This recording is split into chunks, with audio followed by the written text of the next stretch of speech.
Un petit secret, et les côtes de porc vont fondre dans ta bouche. Dans une casserole avec de l'eau bouillante, je place une râpe, puis 1 kilo de côtes de porc par-dessus.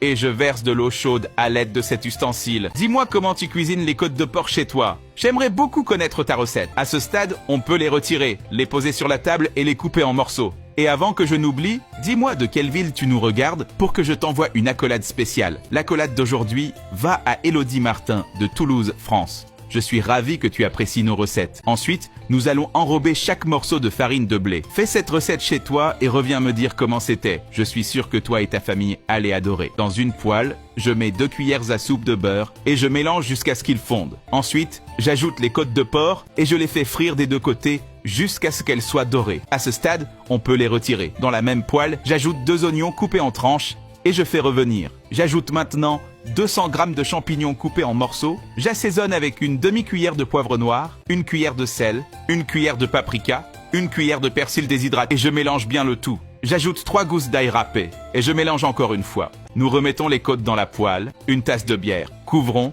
et laissons mijoter 20 minutes. Après ce temps, je retire le couvercle et j'ajoute 2 cuillères de sauce tomate. Enfin, j'ajoute de la ciboulette selon le goût et je mélange. On couvre et on laisse encore 15 minutes. Les côtes préparées de cette façon sont vraiment savoureuses.